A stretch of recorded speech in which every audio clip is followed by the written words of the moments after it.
Hey guys, it's Dr. Seamer here with a tutorial on the 4D drivetrain. A little backstory on the 4D drivetrain. The Dulworths and the Doublers are DiscoBots alumni, and when they were at Lamar, they developed this design for the DiscoBots. So the drivetrain that we're going to be going through today has gone through many iterations, and for the most part, um, changes that have occurred over the years are basically the spacing and also some minor modifications to the sizes of the materials.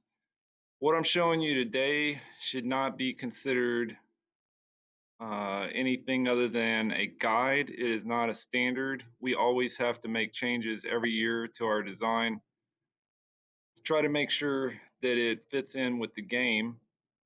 Um, I'm going to be using the timeline and walking you through our timeline so that you understand one step at a time what's supposed to occur. Essentially, all of the components that you're going to need are in the VEX parts library. I have these components right here, and they're all drag and drop. For example, if I wanted a caps nut, I could drag that in to the environment and it would be available for me to add to my assembly. However, I am not going to be using any nuts or screws in the timeline today. I'm also skipping um, your shaft collars, and I'm skipping the nylon spacers for several reasons. It's a little bit superfluous in CAD. It takes a long time to show in CAD, and it's not an essential part of your initial layout, though you may choose to add the screws, the nuts, the spacers later. So as you can tell, I dragged in some metal, and then I also dragged in this bearing flat bearing flat Delrin, and this is a 1x3 piece of metal. Once I get that far along, I'm going to assemble a joint, okay? And with the joint command, I should be able to align that bearing exactly where I want it to fit on the metal. The next piece of business is to add a bearing to the opposite side, and I will also create uh, the crossbar between the two rails of the drivetrain by dragging and dropping a 1x5 piece of VEX C channel in place. And then assembling that with the new joint right there. And then as I move into the next frame, you'll see that I'm just dragging and dropping in another identical piece of 1x3 and assembling all of that stuff as well. Those joint origins should line up exactly as shown. Every time I have a new joint, I have some controls over it. I'll show you those controls briefly. Typically, you're going to be doing what's called a rigid joint, and that's how you will put metal to metal. If I'm trying to work with the drive shaft or a motor, I would use a revolute joint, and I can change that in that same window. So now I'm dragging in a motor. The only motors that I have available right now in the library are V4 motors, but for the sake of this tutorial, that doesn't matter. I'm also going to ensure that that is going to be attached to a drive shaft. So I brought in a 4-inch drive shaft. There are also 2-inch and 3-inch drive shafts available. Next, I would place a joint, a revolute joint on that drive shaft. And you can see a revolute joint gets this little flag. The rigid joints that we used earlier have that rectangle. So those behave differently.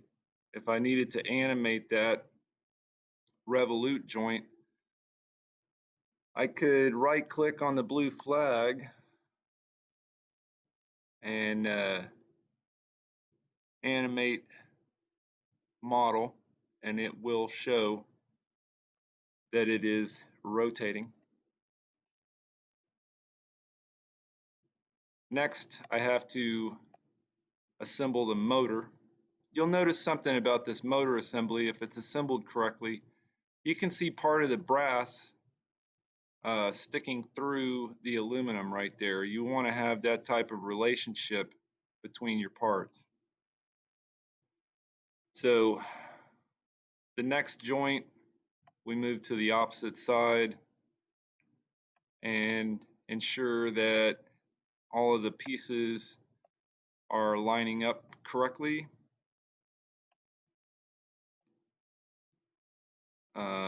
We'll have a 4-inch Omni wheel for the sake of this tutorial. The 4-inch Omni wheel can get a little bit squirrely if you don't turn it into a rigid group. The best way to turn it into a rigid group is from the Assemble menu. You select the 4-inch Omni wheel and you assign it as a rigid group in order to prevent it from flying apart. The Omni wheels can literally fly into like 100 parts inside the Fusion environment if they're not set as a rigid group. So pretty clear how that piece comes together. And now the bearing block for the opposite side of the rail and a separate bearing block on the back side of the rail.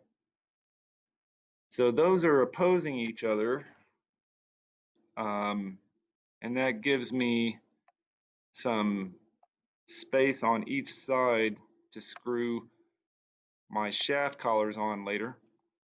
Again, a 4-inch drive shaft has to be inserted with a revolute joint. At that point in time, I could bring in another Omni wheel and set it as a rigid group. In the timeline, you'll notice each of these rigid groups with the white and blue checker. Next, I can attach that to the drive shaft with another rigid joint.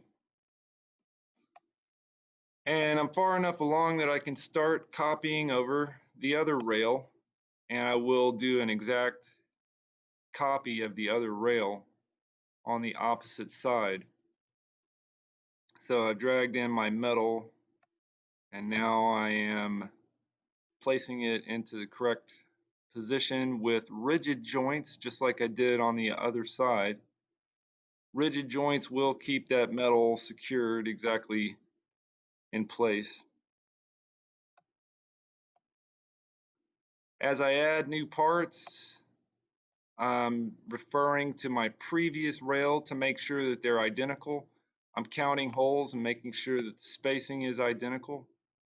And I'm putting rigid groups in the exact same place, just a mirror image of the previous assembly. Went ahead and brought in all 3 of my bearing blocks at once for that rail. And I'm bringing in both of my drive shafts at once for that opposite rail. And it's pretty easy to copy it from there. All you have to do is make sure you have an exact mirror image of the entire product. So that will get you exactly where you need to go. At that point in time, ladies and gentlemen, always make sure on your display settings that you turn off